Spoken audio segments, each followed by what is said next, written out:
Kuda tuli itu adalah diksi versi pemerintah dengan politik untuk mencoba merasionalkan terhadap seluruh intervensi pemerintah atas konflik internal yang sebenarnya juga diciptakan oleh pemerintah berdasarkan temuan dari Komnas HAM saat itu. Dan konflik internal ini yang juga diinisiasi oleh pemerintah kemudian menjadi konflik terbuka atas peran dari pemerintah. Dan bahkan pemerintah melalui aparatur negaranya itu juga terlibat di dalam penyerangan kantor PDI saat itu. Apa yang ingin disampaikan dari PDI Perjuangan, mewakili PDI kepada rakyat Indonesia menyikapi atau kontemplasi terhadap peristiwa penyerbuan kantor PDI 30 tahun yang lalu? Ya, kita ini bangsa besar, karena itulah kita harus kembali pada karakter yang telah digali oleh para pendiri bangsa kita dengan jernih. Kita pahami falsafah Pancasila 1 Juni 1945, narasi pembebasan rakyat tertindas. Kita pahami seluruh getaran yang ada dalam konstitusi kita tentang tidak boleh lagi ada kemiskinan dalam bumi Indonesia, tentang kita adalah negara hukum bukan negara kekuasaan, tentang misi kita untuk membangun peradaban dunia, tapi kita harus mencerdaskan kehidupan bangsa, memajukan kesejahteraan umum, dan itu memerlukan keteladanan. Mari kita mengambil suatu spirit. Hanya dengan spirit keteladanan para pemimpin, bangunan supremasi hukum, negara-negara demokrasi yang betul-betul mendengarkan suara rakyat dan menjabarkan suara rakyat dalam keputusan-keputusan politik strategis, itulah yang akan menjadi bangsa pemimpin.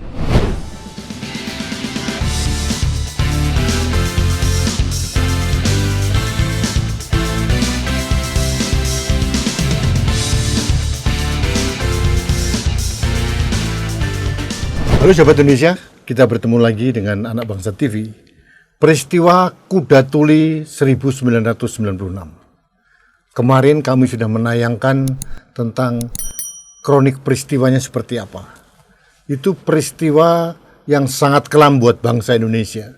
Dan saya katakan itu bukan hanya luka buat Partai Demokrasi Indonesia, tapi itu adalah luka bagi bangsa Indonesia, di mana demokrasi dicoba dibungkam, diberangus oleh rezim-rezim otoriter. Nah, pada kali ini yang peringatan 27 Juli 2026, 30 tahun peringatan Kuda Tuli, kami sengaja mengundang Sekjen PDI Perjuangan Dr. Hasto Kristianto untuk mendiskusikan tentang refleksi peristiwa Kuda Tuli 1996. Mas Hasto, terima kasih waktunya. Sama-sama Mas Rudi. Kemarin kami sudah memutar tentang kronik melawan lupa, menolak lupa tentang peristiwa Kuda Tuli 1996. Bagi saya Mas Hasto, ini bukan sekedar luka buat PDI dan PDIP, tapi itu luka bangsa. Karena waktu itu saya juga ikut mengamati sebagai penyiar TVRI, saya mengikuti bagaimana gedung ini waktu di tempat ini dihancurkan oleh kekuatan otoriter. Nah, sekarang 30 tahun Mas, sudah berlalu.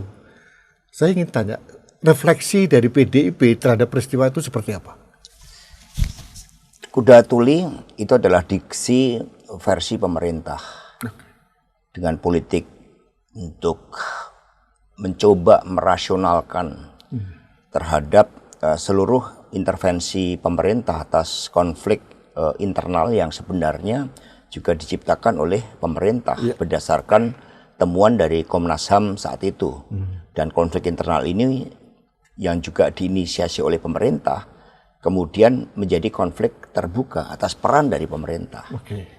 Dan bahkan pemerintah melalui aparatur negaranya itu juga terlibat di dalam penyerangan kantor PDI saat itu. Ini adalah tragedi demokrasi, tragedi kemanusiaan, dan menunjukkan bagaimana watak otoritarianisme kekuasaan yang melupakan mandatnya yang berasal dari rakyat. Sehingga refleksi atas peristiwa Kuda Tuli tersebut itu yang pertama, itu bahwa kekuasaan rakyat, kekuatan arus bawah, itu tidak bisa dibungkam oleh kekuasaan otoriter yang maha dahsyat sekalipun. Apalagi ketika seorang pemimpin itu menyatu dengan kekuatan arus bawah. Karena arus bawah oleh Ibu Megawati Soekarno Putri sering dikatakan sebagai akar rumput. Kekuatan rumput mau ditindas, mau diberangus, mau dengan musim kering yang berkepanjangan sekalipun, ketika terkena tetesan air hujan, maka kemudian akar itu akan tumbuh kembali. Itulah hakikat kekuatan arus bawah, apalagi mendapatkan suatu siraman air harapan dari seorang pemimpin yang tertindas, yang kemudian menyuarakan agar rakyat yang sebelumnya terbelenggu itu mendapatkan suatu ruang ekspresi kemerdekaannya melalui kehadiran Ibu Megawati Soekarno Putri. Kemudian yang kedua, bahwa demokrasi yang mengusung gagasan-gagasan besar tentang lahirnya Republik ini yang oleh Bung Karno telah dirumuskan dengan Pancasila, karena itu berasal dari seluruh sejarah peradaban bangsa, itu telah menjadi suatu roh yang hidup di dalam jiwa rakyat. Prinsip kemanusiaan, prinsip keadilan, kemudian penyelesaian konflik dengan cara musyawarah, kemudian menyadari bahwa kita adalah makhluk ciptaan Tuhan, itu sungguh hidup. Nilai-nilai itu tidak bisa diganti oleh kebenaran versi pemerintah yang mencoba memaksakan Pancasila ala kekuasaan. Maka kehadiran Ibu Mega kemudian mendorong suatu pemurnian terhadap falsafah Pancasila yang telah digelapkan oleh rejim otoriter Orde Baru. Dengan demikian, makna yang kedua ini sangat penting, bagaimana hakikat demokrasi itu ditemukan kembali melalui peristiwa Kuda Tuli. Kemudian juga yang ketiga, ketika Ibu Mega mencanangkan bendera sudah saya kibarkan pada tahun 93, November 93, dan pantang untuk diturunkan kembali. Ini menunjukkan bahwa hakikat seorang pemimpin yang digerakkan oleh nilai-nilai keyakinan, oleh nilai dan memiliki keteguhan. Karena Ibu Mega kan melalui Kongres luar biasa Sukolilo tahun 93, itu kan sudah mencoba untuk dihancurkan. Di situ, tetapi beliau punya keyakinan, beliau punya keteguhan, sehingga lahirlah keberanian. Keberanian ini kemudian dengan melihat berbagai tantangan, melahirkan suatu kesabaran. Inilah 4 kontemplasi yang dilakukan oleh Ibu Megawati Soekarno Putri, dan keempatnya melahirkan kebenaran. Ini pelajaran yang ketiga. Mas, ingin saya paham sebentar.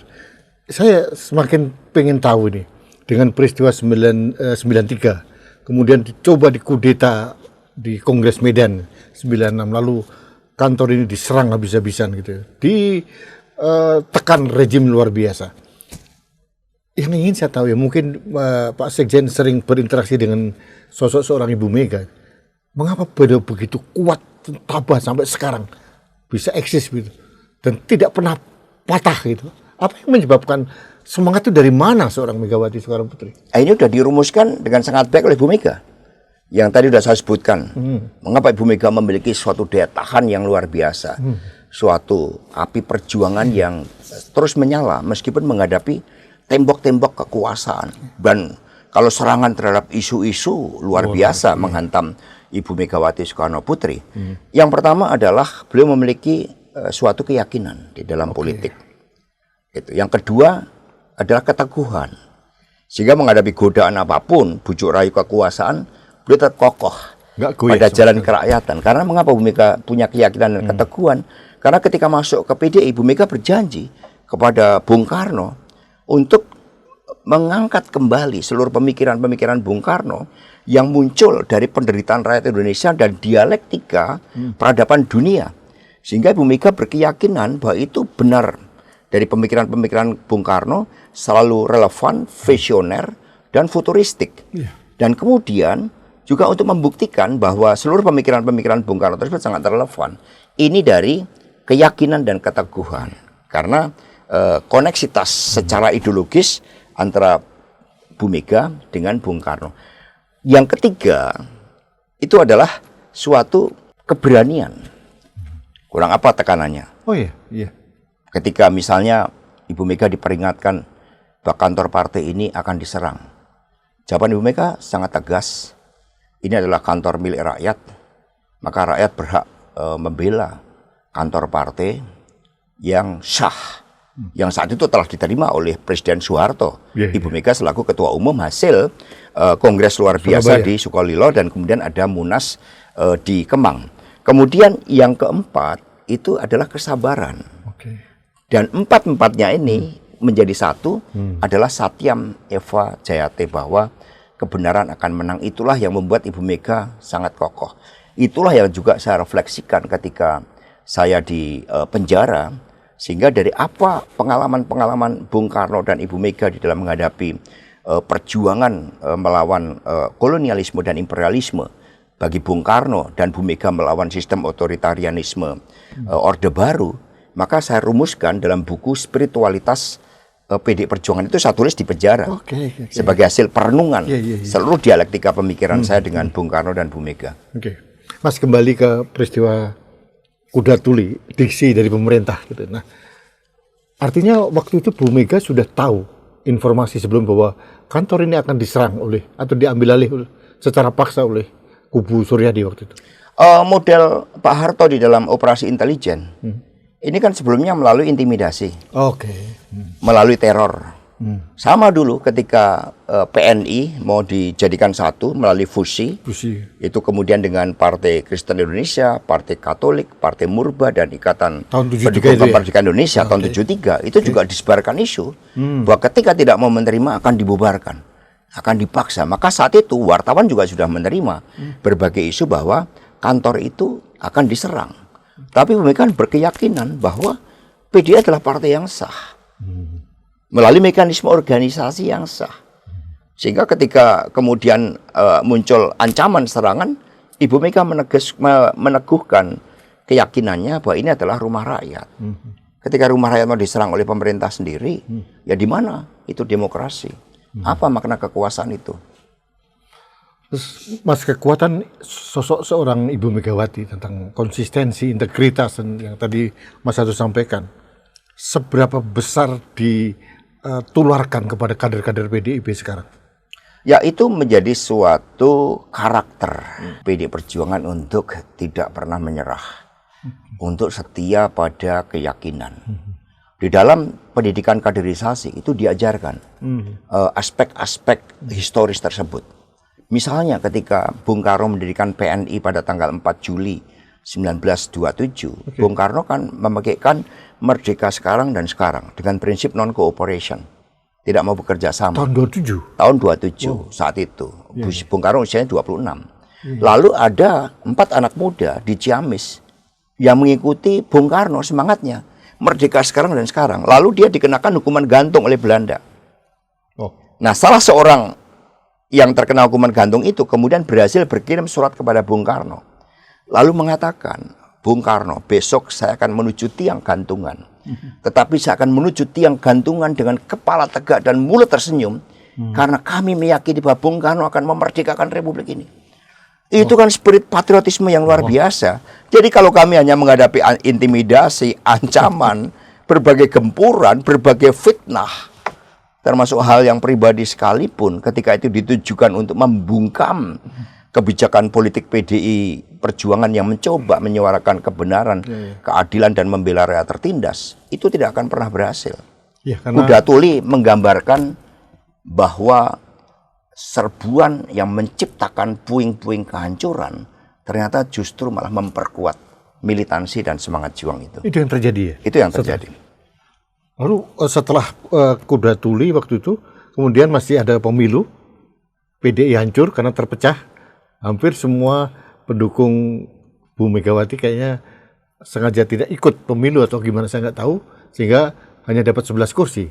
Tapi tahun 99 pemilu setelah reformasi melonjak menjadi pemenang pemilu 33% kalau nggak salah.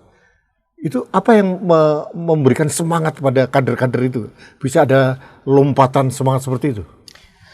Skenario terhadap Kuda Tuli itu kan sebenarnya dalam rangka pemilu tahun 97. Meskipun banyak analisis saat itu yang dilakukan oleh Golkar melakukan satu survei bahwa di Jawa Tengah dan Jawa Timur dengan masuknya Ibu Mega dan memimpin PDI itu bisa berpotensi untuk menang. Bisa mengancam Golkar. Bisa mengancam Golkar meskipun para pakar itu menyatakan pemenangnya tetap akan Golkar. Tetapi inilah yang dikhawatirkan oleh Pak Harto dalam analisis tersebut karena terhadap proses di MPR di mana dalam seluruh tradisi Orde Baru Pak Harto itu ditetapkan secara aklamasi. Nah, Pak Harto tidak menginginkan itu.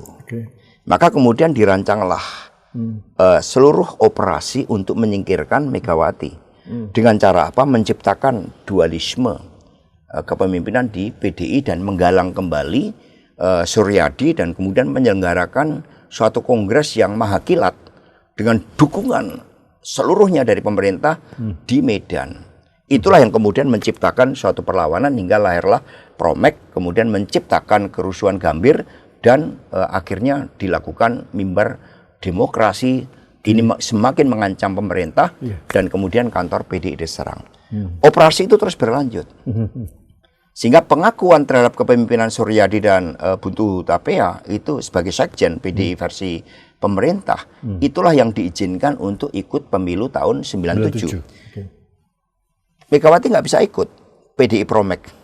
Maka muncul suatu dialektika. Ini juga menjadi pelajaran terpenting.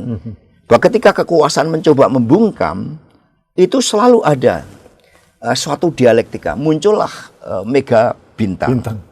Dan sebagian mengalihkan suaranya ke P3. Dan karena PDI Promek tidak bisa ikut, maka kemudian Ibu Mega membuat suatu langkah strategis yang sangat genuin. Ibu Mega mengatakan bahwa saya tidak akan menggunakan hak pilih saya. Nah, itu artinya mengapa saya katakan genuine? Karena dengan pernyataan tidak menggunakan hak pilih, itu merupakan hak konstitusional yang dimiliki warga negara. Dan itu bukan pelanggaran hukum. Inilah yang kemudian sikap Bu Mega ini diikuti oleh seluruh jejaring dari Promek yang sangat militan. Sehingga akhirnya kursi PDI Suryadi meskipun dengan dukungan penuh pemerintah itu mengalami penurunan yang sangat luar biasa. Bahkan yang menarik, gerakan untuk mendorong Promek itu luar biasa. Misalnya di KPU, di depan KPU kan ada gambar ini peserta pemilu. Ya, nomor 1 adalah P3, 2 adalah Golkar, 3 PDI. PDI versi Suryadi. Tiba-tiba ada suatu gerakan untuk menempel PDI Promek di depan kantor lembaga pemilu saat itu. Penyelenggara pemilu saat itu. Inilah yang kemudian menyebabkan militansi inilah yang mengkristal, terjadi kristalisasi ideologi, kristalisasi gerakan, sehingga pada tahun 99 ketika Pak Harto jatuh, PD Perjuangan mendapatkan suatu dukungan dari publik yang luar biasa. Mas, saya ingin kembali ke peristiwa 27 Juli. Kalau data dari PDIP sekarang gitu, ya, untuk edukasi publik kita ini, siapa yang bermain di kami itu? Kalau menurut data yang ada. Sebenarnya ini ada buku yang sangat menarik. Ini kami mengucapkan terima kasih kepada Institut Studi Arus Informasi. Jadi sebelum peristiwa Kuda Tuli, Tempo kan kemudian dibredel. Tempo Interaktif ya, maka kemudian mereka di Hutan Kayu membangun suatu komunitas, termasuk di dalamnya Institut Studi Arus Informasi dan juga lahirnya Aliansi Jurnalis Independen. AJI. Di sini ada suatu survei yang menarik zaman Orde Baru. Survei ini metodologinya sangat jelas, multi-state random sampling di sini. Jadi kalau ditanya siapa dalam peristiwa 27 Juli, maka pemerintah 31%. Kemudian aparat keamanan 10%. Jadi dalangnya 50% itulah pemerintah dan aparat. Ini survei loh pada masa ketika Pak Harto jaya-jayanya. Karena dari hasil pemilu tahun 97, Golkar mendapat perolehan yang sangat tinggi. Sebagai hasil operasi pengebosan PDI Promek. Kemudian kalau ditanya lagi di situ, bagaimana tindakan aparat keamanan ABRI ini? Ya, dijawab di luar kepatutan sebagai aparat keamanan, mayoritas itu 64%. Jadi sangat jelas, nggak perlu ditutupin lagi. Ini adalah pelanggaran HAM berat. Sehingga kami juga mendesak pada Komnas HAM untuk menyatakan ini sebagai pelanggaran HAM berat. Dan namanya pelanggaran HAM itu tidak mengenal kadaluarsa. Apalagi saat itu juga keterlibatan nyata. Misalnya di buku ini ada keterlibatan yang bahkan digambarkan dengan suatu karikatur yang sangat baik ketika kuda tuli dilakukan. Itu ada Danrem Jakarta Pusat, Letkol Zul Effendi. Itu yang langsung memimpin aba-aba. Itu dalam serangan pertama sekitar jam 6.15. Sabtu pagi itu ya? Iya, Sabtu pagi. Okay. Kemudian setelah serangan yang pertama, Polri mencoba melakukan negosiasi. Minta pendukung Ibu Mega yang di dalam gedung untuk keluar. Dan yang luka-luka itu cukup banyak di dalam. Lalu negosiasi, mereka minta adanya ambulans dikirim. Tapi ambulan ini bukan ambulan pemerintah, bukan ambulan dari polisi atau ABRI. Tapi ambulans dari rumah sakit umum yang tidak terkait dengan pemerintah. Swasta misalnya, yang kredibel. Di tengah-tengah negosiasi itu, ketika masa baru sebagian keluar, itu tiba-tiba muncul perintah serangan kedua oleh Danrem Jakarta Pusat. Sehingga akhirnya inilah terjadi suatu luka-luka yang luar biasa. Darah itu di mana-mana.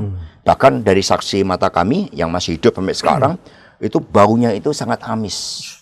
Lalu kemudian muncul truk membawa mayat-mayat. Jadi kalau hanya 5 yang meninggal, itu seharusnya lebih dari berbagai saksi mata yang ada di situ. Mas, kalau saya membaca laporan Komnas HAM waktu kalau nggak salah Pak Munawir Sajali. Betul, bersama dengan Pak Barudin Lopa sebagai sekjen. Ya, sebagai sekjennya.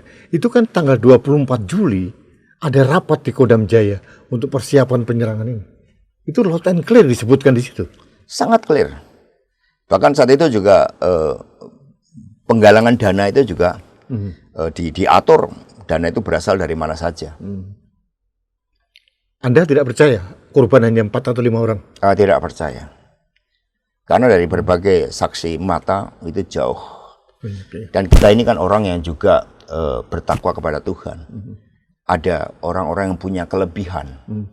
Nah, mereka-mereka yang punya kelebihan itu kalau kami minta untuk melakukan penerawangan di kantor PDI Perjuangan, itu mereka menyebut hampir 100 arwah. Yang dalam tulisan Sindunata, dalam buku Ratu Adil, Perjuangan Wong Cilik, itu mereka memiliki memoria pasionis, rahasia penderitaan yang meminta untuk di penebusan, baik sekarang maupun di masa yang akan datang. Itu kader-kader militan. Kader-kader militan PDI. Bahkan di antara kami juga ada yang dulu sudah dianggap sebagai mayat, kemudian masuk bersama truk, pas berjalan ketika lampu merah, ternyata dia tidak mati seperti yang diperkirakan oleh aparat negara dari ABRI itu. Kemudian dia berhasil keluar dari truk dan melarikan diri. Disitulah dia menjadi saksi terhadap tumpukan-tumpukan mayat yang sangat banyak di truk tersebut. Iya, katanya ada yang bangun di kamar jenazah itu. Ya, itu juga ada. Itu masih ada sekarang. Masih ada karena ternyata dia masih hidup itu. Tapi memang ini berita tragis. Sulit kita membayangkan pemerintah melakukan seperti itu kepada rakyat sendiri. Mas, bagaimana PDI Perjuangan ya sekarang ini menyikapi kuda tuli dan supaya tidak terjadi lagi peristiwa luka sejarah seperti ini? Itulah juga pelajaran dari peristiwa kuda tuli ini. Karena kalau kita lihat pada masa Orde Baru yang lahir melalui suatu tragedi kemanusiaan yang luar biasa, lebih dari 3 juta nyawa melayang melalui peristiwa 65, mereka yang tidak bersalah di dalam suatu konstelasi perang dingin kemudian menjadi korban hanya untuk menyingkirkan Bung Karno. Karena Bung Karno pemikirannya itu mengguncangkan dunia dan dianggap sebagai ancaman dari status quo, dari hegemoni dari Barat. Kemudian mencoba disingkirkan dan naiklah Pak Harto. Itu hampir 3 juta nyawa. Itu menurut Sarwoedi. Nah, kemudian dari situ kan muncul ketika kekuasaan dibangun dengan tidak benar. Tragedi 71 ketika Pak Harto melakukan konsolidasi kekuasaan melalui pemilu yang pertama. Itu korbannya adalah PNI dan NU. Itu pemilu yang sangat brutal di mana ABRI juga dikerahkan untuk membungkam suatu kekuatan yang kritis dalam pemilu yaitu PNI dan Nahdlatul Ulama. NU satu masih sebagai partai politik. Nah, ketika kekuatan yang otoriter ini dibiarkan, maka hasilnya adalah kekejaman-kekejaman. Lahirlah peristiwa Petrus 82 85. Kemudian Tanjung Priok, kemudian kekerasan di Aceh, di Papua, di Timor Leste, Talang Sari, dan begitu banyak pelanggaran-pelanggaran HAM yang terjadi. Ini menyadarkan kita dengan kuda tuli ini betapa bahayanya kekuasaan yang tidak dikontrol. Betapa bahayanya kekuasaan ketika membiarkan adanya suatu alat pertahanan negara yang seharusnya urusannya adalah menghadapi ancaman dalam perspektif pertahanan negara, tapi digunakan untuk urusan-urusan sipil. Maka sekarang ketika begitu banyak militerisasi, bahkan Babinsa sempat terdengar kabar mau digunakan di dalam menarik pajak, PD Perjuangan langsung bersikap keras menolak hal itu. Kita harus belajar dari sejarah bahwa ketika Orde Baru ditopang dengan kekuasaan yang luar biasa, dan ABRI saat itu dengan difungsinya masuk di dalam seluruh aspek kehidupan negara, ternyata yang ada adalah krisis. Jadi negara ini tidak bisa dibangun dengan otoritarianisme, tapi negara ini dibangun dengan mendengarkan suara-suara rakyat tertindas dan dengan buku Marxisme sebagai asas dan teori perjuangan yang disampaikan oleh Bung Karno. Disitulah negara harusnya berpihak. Masih relevan sekarang? Masih sangat relevan. Karena memahami Pancasila tanpa narasi dan spirit pembebasan rakyat tertindas, ini akan kehilangan maknanya.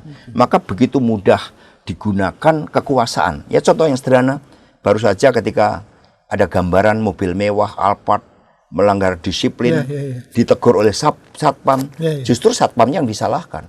Ini cerminan bagaimana budaya kekerasan, budaya hegemoni itu bekerja di dalam sistem sosial kita.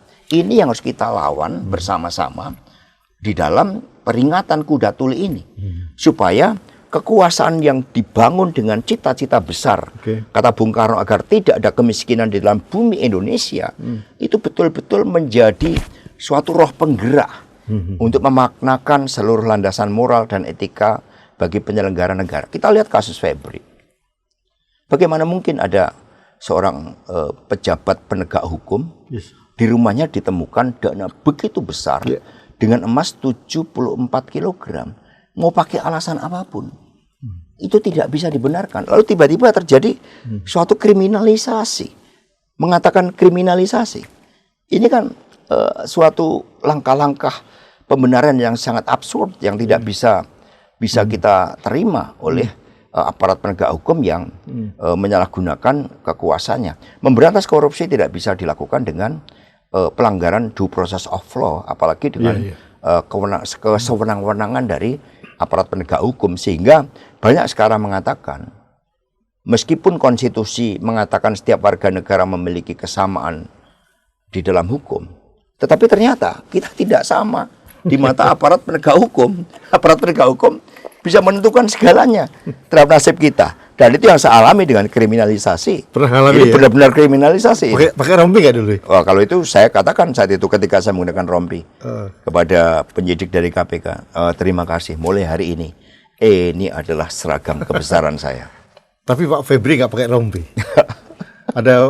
Itu ketidakadilan di mata penegak hukum. Tidak pakai rompi, tidak pakai borgol. Beda sama Johnny G. Plate. Memang aneh, Mas. Oke, saya kembali yang dari Mas Dato tadi tentang pelibatan TNI yang berlebihan, gitu ya, di ranah sipil pada saat Orde Baru. Beberapa pengamat mengatakan gejala ini terjadi lagi di sini. Mas Dato sudah singgung tadi ya. ABRI sudah ke TNI, sudah ke ranah segala macam. Masalah pajak malah dipikir orang kita kayak company dulu. Jadi TNI berlaku seperti tentara-tentara company yang menarik upeti kepada rakyat itu. Mas itu pendapatnya seperti apa?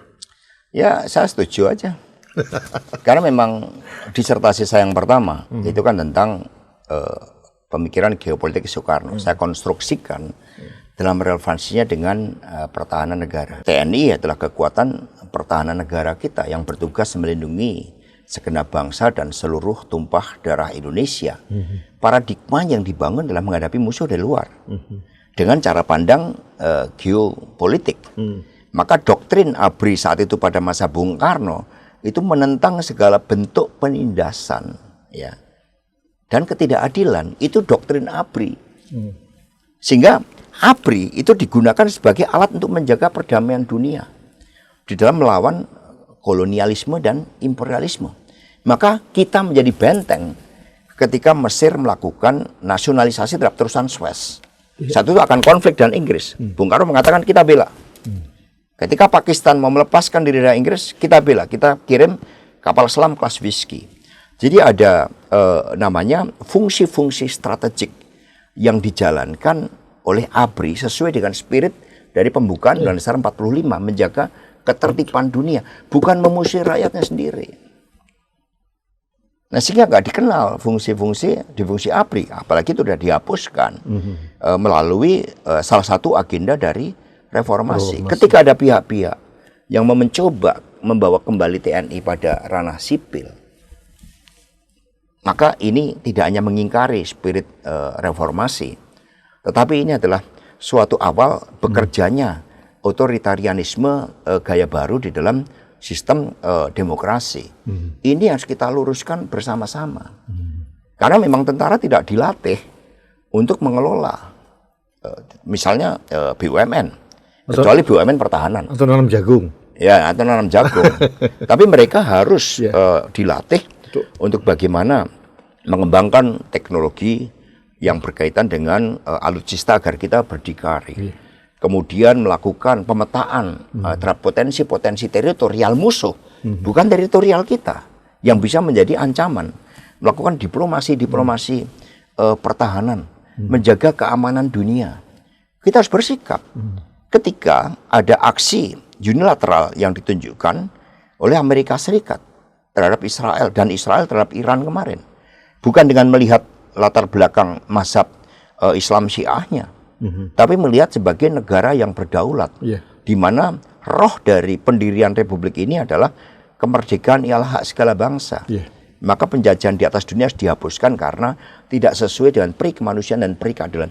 Ini menjadi bagian dari diplomasi pertahanan yang dilakukan oleh TNI kita, bukan kemudian bergerak ke dalam. Saya menyinggung masalah Iran, saya pernah buat opini. Untung Indonesia punya Megawati Soekarno Putri. Nama baik kita sebagai bangsa diselamatkan oleh Bu Mega. Waktu ada pidato Bu Mega tayang di Channel One di sana, itu luar biasa bagi kita. Di sisi lain, pemimpin formal kita tidak melakukan seperti itu. Ya, itu Ibu Mega sebenarnya sudah berniat datang. Karena saat itu saya dihubungi oleh Kedutaan Besar Iran. Sekali lagi kami berbicara tentang kedaulatan sebuah bangsa yang merdeka, yang dilindungi oleh hukum-hukum internasional. Maka kemudian kami sampaikan, Ibu Mega diundang untuk menghadiri suatu prosesi pemakaman dari Ayatollah Ali Khamenei. Ibu sepakat. Tetapi saat itu kami kesulitan untuk mendapatkan pesawat. Karena berbagai maskapai yang kami hubungi kemudian menyatakan tidak adanya suatu insurance yang memberikan jaminan kepada pesawat tersebut. Akhirnya kami sampaikan, kami diskusi dengan Kedutaan Iran dan mereka mengatakan kalau seperti itu apakah Ibu Mega bisa membuat suatu pernyataan melalui video.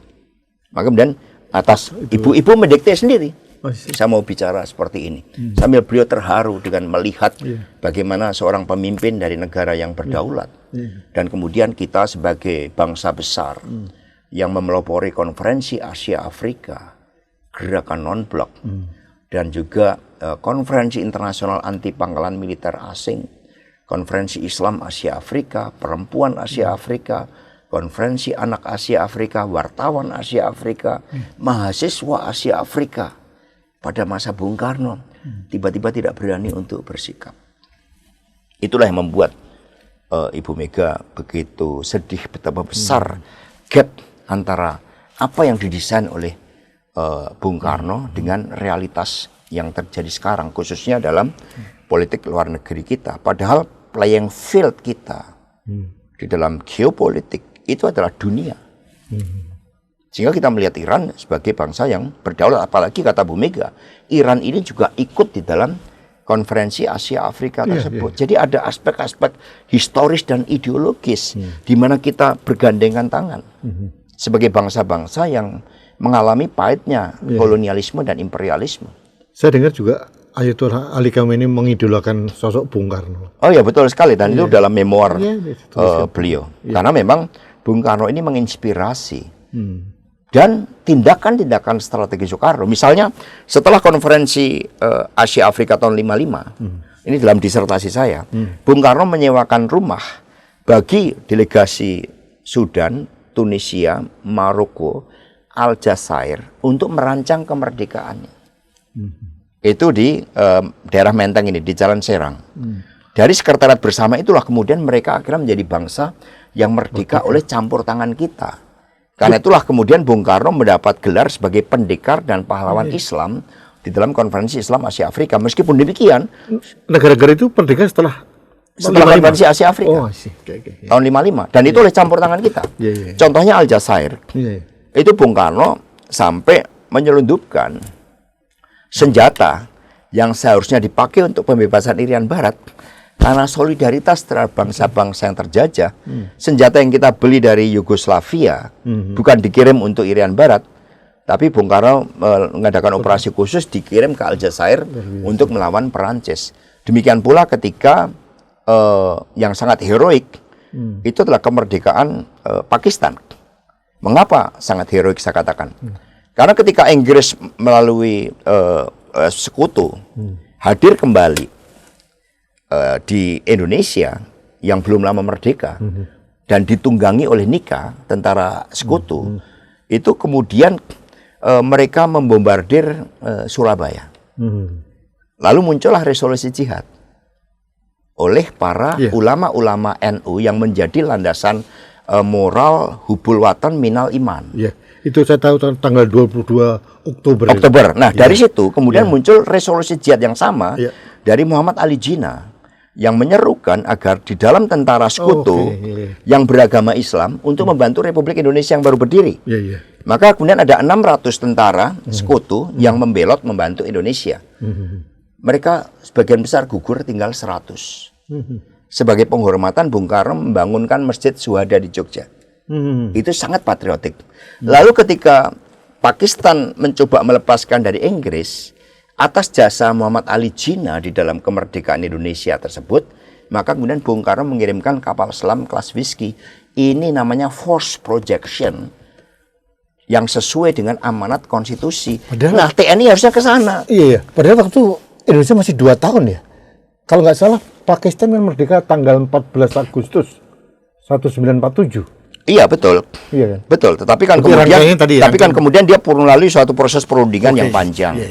Nah, sehingga baru kemudian pada tahun 61 itu mereka mencoba melepaskan diri secara kewilayahan. Kalau yang sebelumnya kan baru deklarasi itu konflik Kashmir dengan India itu. Iya, betul. Maka kemudian Bung Karno mengirimkan kapal selam kelas Whiskey. Begitu melihat Indonesia melakukan force projection dengan mengirim kapal selam kita, maka kemudian Inggris menghitung tentang kekuatan militer Indonesia, sehingga kemudian mereka akhirnya berunding. Merdekalah itu Pakistan. Sangat heroik.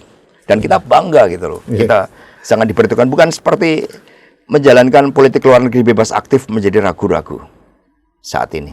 Itu yang terkesan. Iya.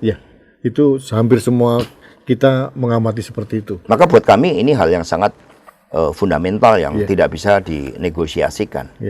Mas, kembali ke laptop tentang kerusuhan 27 Juli.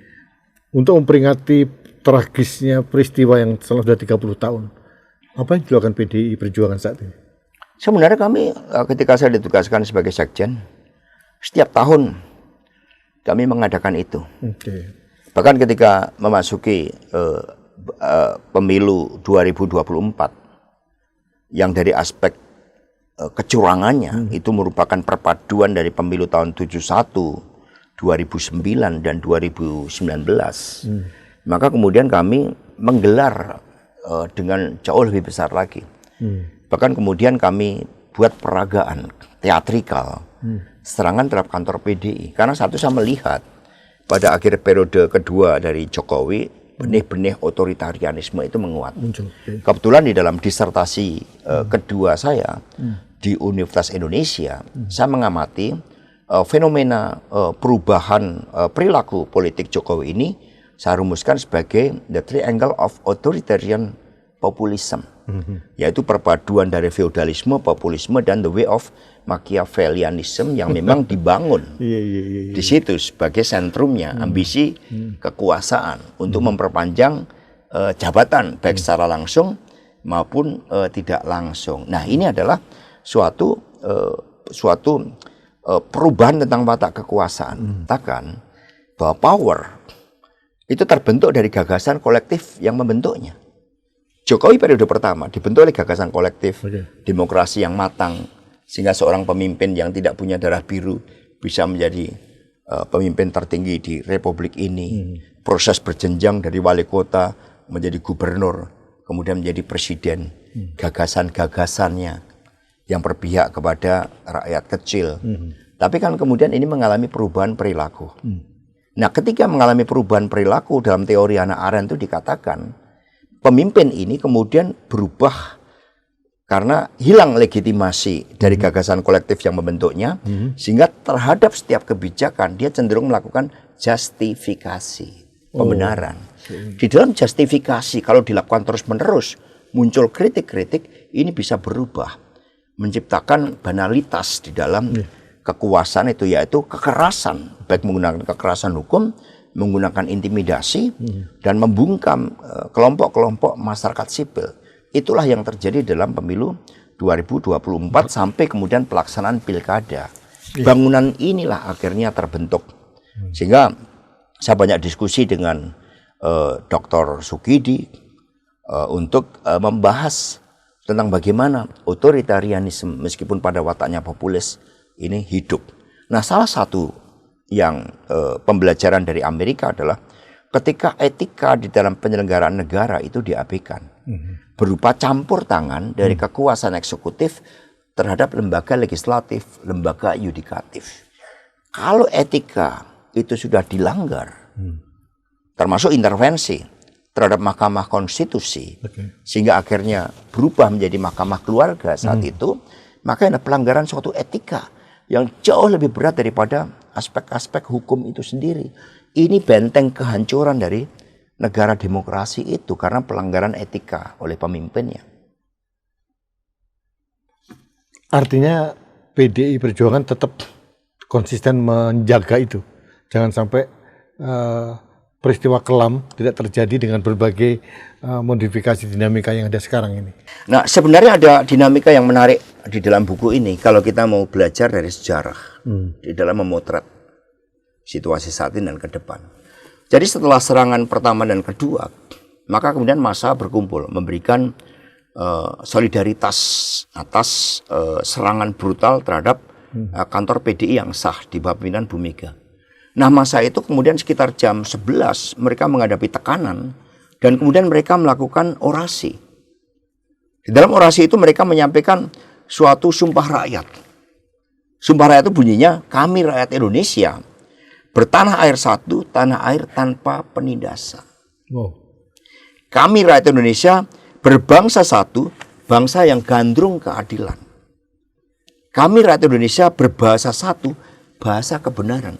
Ini kan keren, luar biasa. Saya membaca ini bergetar. Seluruh sanubari saya. Itu disampaikan pada mimbar bebas dalam mimbar bebas itu. Tadi sebelum sebelum penyerangan itu ya? Iya. Ini setelah penyerangan, sekitar jam 11. Jadi itu di bawah, di depan Megaria itu.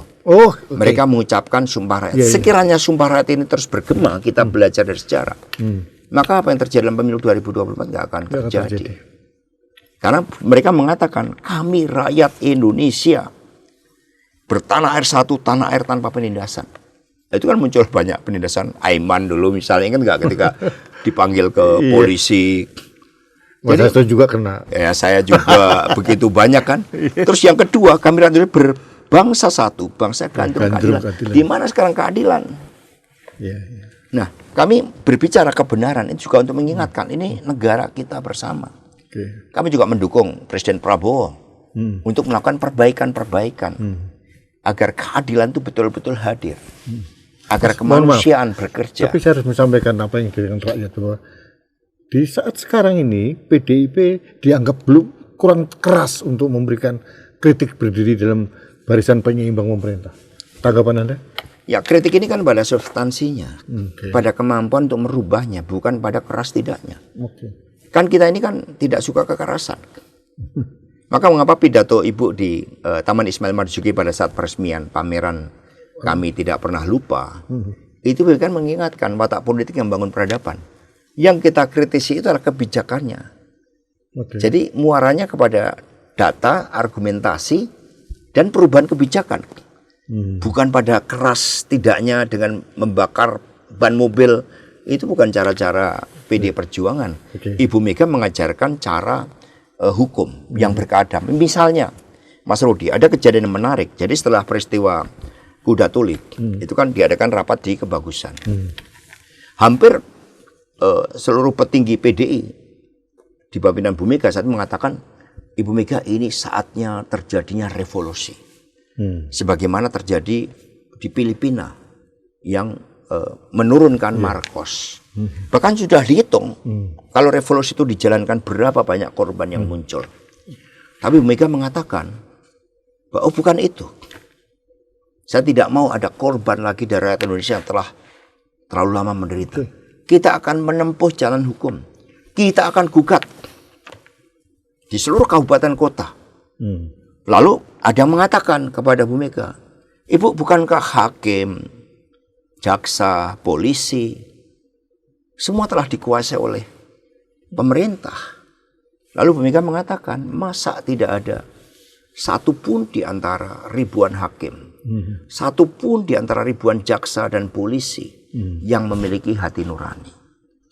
Ketika hati nurani ini bekerja dan kita menang, itulah moral force, itulah kekuatan kita.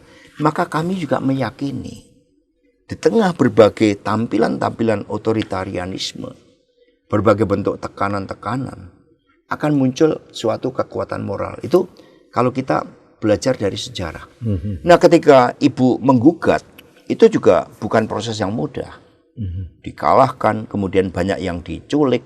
Setelah ikut di persidangan Ibu, ada yang disiksa, disetrum, dan semangat itu tidak pernah hilang. Semangat itu justru berkobar-kobar. Bahkan ada tokoh nasional yang meminta Ibu Mega untuk mencabut gugatannya. Lalu apa kata Ibu Mega? Terima kasih atas masukan yang diberikan kepada kami. Tapi gugatan adalah keputusan organisasi. Ibu Mega tunduk pada keputusan organisasi itu. Meskipun keputusan itu di bawah direction dari kekuatan moral dan keyakinan dari Ibu Megawati Soekarno Putri. Itulah yang dijalankan. Pengalaman itulah ketika saya ditugaskan sebagai sekjen, kami tulis ya dalam begitu Ini banyak buku banget buku. di PDIP ini. Buku pertama adalah Menangis Tertawa Bersama Rakyat. Ini ya. Itu ditulis oleh wartawan pejuang yang dulu mendampingi Ibu Mega. Iya. Itu contoh kaos yang dulu dibangun dalam gerakan militansi Promek. Jadi mereka membuat kaos, ketika itu dibuka muncul gambar Ibu Megawati Soekarno Putri. Oh, wah, keren. Ini adalah buku yang setiap tahun kami tulis untuk merangkum seluruh saripati perjuangan, tetapi juga komitmen Ibu Mega terhadap kemanusiaan. Misalnya terhadap lingkungan hidup. Kemudian ini adalah Bu Mega ketika sebagai presiden, dijuluki sebagai The Brave Lady. Itu cerita kecil dari Cikini. Ini juga Bung Karno dan Islam. Luar biasa. Gitu. Ini semua suatu pembelajaran. Jadi dua disertasi saya ini, pemikiran geopolitik Soekarno dan kepemimpinan strategis, political strategic leadership, ideologi, dan proses institusionalisasi partai serta relevansi terhadap ketahanan partai. Ini merupakan pemikiran-pemikiran Ibu Mega yang saya kaji secara ilmiah melalui pendekatan paradigma kritis, dan kemudian kami buat dua teori. Inilah semua dari pemikiran-pemikiran Ibu Mega yang kami tuliskan. PDIP mentradisikan pencetakan buku seperti ini, tujuannya apa? Ya, tujuannya bahwa kepemimpinan Bung Karno itu diawali dari intellectual leadership. Dan di dalam buku-buku manajemen yang kami baca, misalnya tentang Committing for the Future, itu daya saing itu dibangun dengan membangun kepemimpinan intelektual. Ibu Mega juga hal yang sama. Meskipun Ibu Mega setelah terjadi peristiwa 65, Ibu Mega tidak bisa sekolah karena politik. Ini yang Ibu Mega sangat sedih. Mengapa? Karena ketika Bung Karno berjuang bagi pembebasan Indonesia dari kolonialisme Belanda, Bung Karno dipanggil oleh profesornya dari Belanda. Kamu boleh jadi pemberontak, tapi kamu harus selesaikan sekolah kamu dulu. Akhirnya Bung Karno menyelesaikan S1 insinyurnya di ITB. Nah, ketika Republik sudah diperjuangkan dengan susah payah oleh Bung Karno dan juga para pahlawan bangsa lainnya seperti Bung Hatta, Indonesia merdeka hanya karena urusan politik. Kemudian anak-anak Bung Karno tidak boleh melanjutkan sekolah. Ini kekejaman yang sangat luar biasa. Pembungkaman intelektual, dan inilah yang terjadi dalam sistem pendidikan kita, terjadi pembungkaman. Padahal pada masa kolonial Belanda saja itu dibuka ruang-ruang ekspresi kebebasan akademik. Lalu setelah kita merdeka justru dibungkam.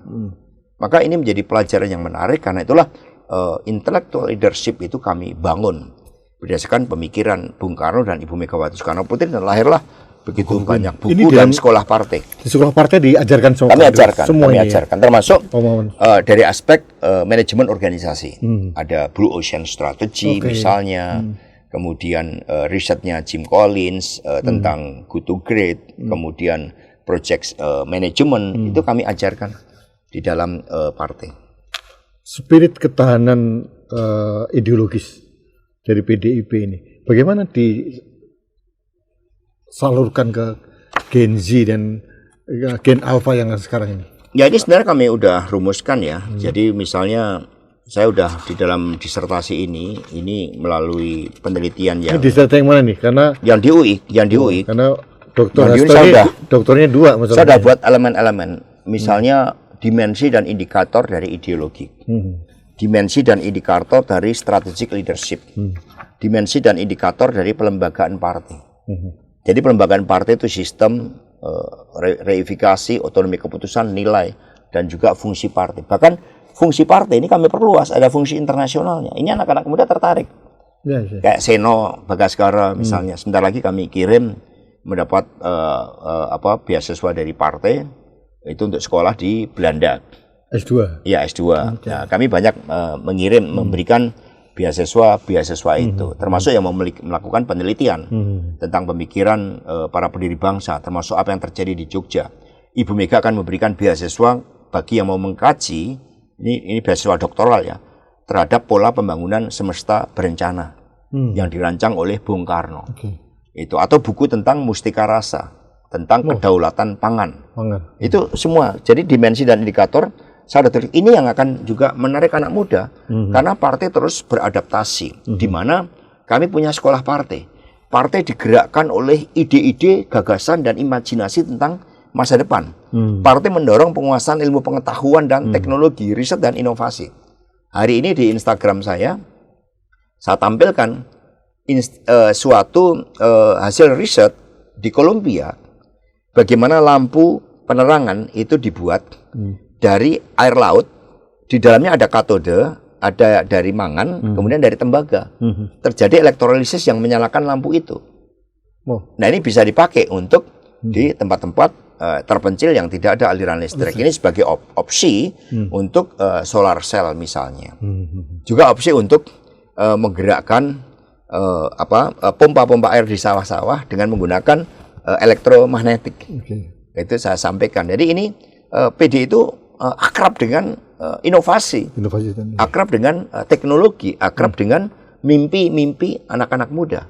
Kami berikan banyak ruang bagi anak-anak muda untuk tampil, bahkan jumlah kepala daerah, anggota legislatif, pengurus partai yang dari anak-anak muda itu kami terbanyak. Gitu. Hari ini ada peresmian patung kalau tidak salah di kantor Anda. Apa pesan yang ingin Anda sampaikan publik dengan peresmian patung kerusuhan 27 Juli ini? Ya, ini bertepatan dengan 30 tahun Kuda Tuli. Yang sampai sekarang kami masih berjuang setiap tahun ke Komnas HAM agar menjadi pelanggaran HAM berat. Agar kemudian dilakukan penyelidikan justisia. Dengan demikian, kami bukan untuk merawat luka, tapi kita harus belajar dari masa lalu. Sama dengan upaya-upaya penegakan pelanggaran HAM berat terhadap peristiwa 65, kemudian Petrus, kemudian Semanggi 1, Semanggi 2, yang sebelumnya Trisakti, Kuda Tuli, dan sebagainya. Itu bukan untuk membuka luka lama, tapi itu untuk menyelamatkan masa depan. Agar kita sebagai bangsa belajar betapa mahalnya ketika kemanusiaan dan keadilan dikorbankan. Dan kemudian hasilnya adalah krisis multidimensi. Sebagaimana terjadi pada tahun 97-98 yang lalu. Kami tidak menginginkan adanya revolusi sosial. Kami tidak menginginkan adanya revolusi anak-anak muda sebagaimana terjadi di Nepal. Ibu Mega selalu menegaskan ke kami, jangan sampai ada korban lebih lanjut. Kita punya agenda-agenda besar, termasuk untuk menyelesaikan persoalan di Papua, agar nilai ketuhanan, kemanusiaan, keadilan, musyawarah, itu betul-betul bekerja menjadi peradaban yang membuat Indonesia berbeda dengan yang lainnya. Agar alat-alat negara tidak dikooptasi oleh kekuasaan untuk kepentingan elektoral.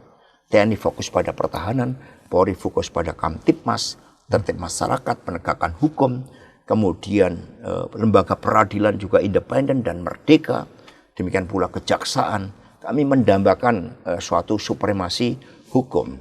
Maka peresmian Monumen Kuda Tuli itu ditempatkan dalam suatu agenda ideologi yang sangat penting dan historis untuk mengingatkan bahwa watak kekuasaan yang brutal, yang menindas rakyatnya sendiri, tidak akan pernah langgeng.